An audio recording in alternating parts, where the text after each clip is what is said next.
Selamat pagi Pak Haryo dan teman-teman. Pada kesempatan kali ini, kelompok kami akan mempresentasikan tentang kode etik psikologi pasalnya yang ke-53 sampai 55. Berikut anggotanya terdiri dari Gabriela Veronica 0176, kemudian ada Desa Kandika 0225, ada Brigita Berlian 0230, dan Irfan Kaweni 0240.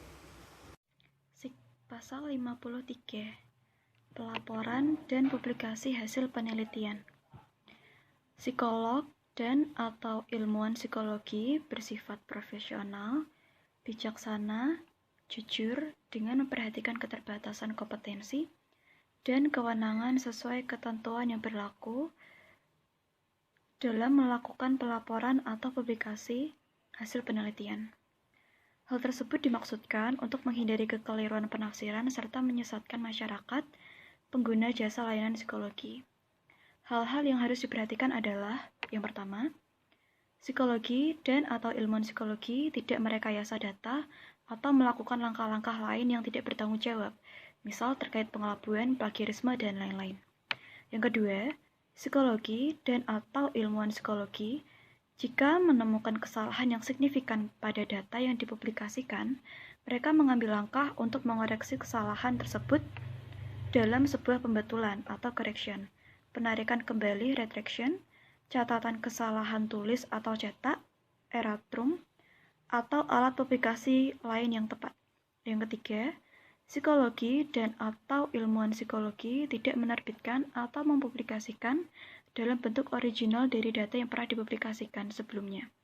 Ketentuan ini tidak termasuk data yang dipublikasi ulang jika disertai dengan penjelasan yang memadai. Pasal 54, berbagi data untuk kepentingan profesional.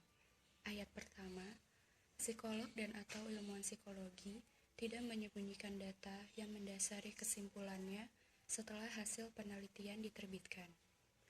Ayat kedua, psikolog dan atau ilmuwan psikologi dapat memberikan data hasil penelitian yang telah dipublikasikan bila ada sejawat atau profesional lain yang memiliki kompetensi yang sama dan memerlukannya sebagai data tambahan untuk menguatkan pembuktiannya melalui analisis ulang atau memakai data tersebut sebagai landasan pekerjaannya.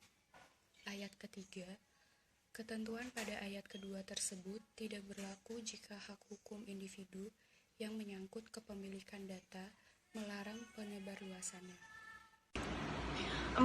Profesional atau sejawat lain yang memerlukan data penelitian tersebut wajib melindungi kerahasiaan partisipan penelitian dan memperhatikan hak legal pemilik data. 5. Psikolog dan atau ilmuwan psikologi dapat meminta sejawat atau profesional lain yang memerlukan data tersebut untuk ikut bertanggung jawab atas biaya terkait dengan penyediaan informasi. Pasal 55, penghargaan dan pemanfaatan karya cipta pihak lain. 1. Psikolog dan atau ilmuwan psikologi wajib menghargai karya cipta pihak lain sesuai dengan undang-undang, peraturan, dan kaidah ilmiah yang berlaku umum. 2. Psikolog dan atau ilmuwan psikologi tidak dibenarkan melakukan plagiarisme dalam berbagai bentuknya, seperti mengutip, menyadur, atau menggunakan hasil karya orang lain tanpa mencantumkan sumbernya secara jelas dan lengkap. 3. Psikolog dan atau ilmuwan psikologi tidak dibenarkan menggandakan, memodifikasi, memproduksi, menggunakan baik sebagian maupun seluruh karya orang lain tanpa mendapatkan izin dari pemegang hak cipta. Selanjutnya ke ayat 4 dan juga 5. Pada ayat 4 itu dikatakan kredit publikasi yang diperoleh psikolog dan atau ilmuwan psikologi itu harus dapat dipertanggungjawabkan dan benar-benar mencerminkan kontribusi ilmiah atau profesional yang telah dilakukan dan di mana mereka itu ikut berpartisipasi. Jadi kepemilikan atas posisi struktural institusional, misalnya ada kepala bagian ataupun pemimpin lembaga, itu tidak membenarkan pencantuman nama yang bersangkutan bila ia itu tidak berkontribusi nyata dalam penelitian ataupun penulisan. Jadi untuk pencantuman nama itu memang benar-benar dilakukan oleh orang-orang yang terlibat dalam penelitian ataupun penulisan itu.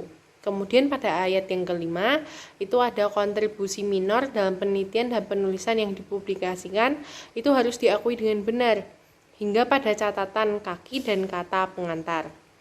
Mahasiswa ataupun orang yang dibimbing itu tetap harus didaftar sebagai penulis ataupun anggota penulis bila publikasi tersebut merupakan karyanya. Artikel yang secara substansi disusun berdasarkan skripsi, tesis dan atau disertasi, mahasiswa tetap harus mencantumkan nama mahasiswa tersebut. Sekian presentasi dari kelompok kami. Terima kasih.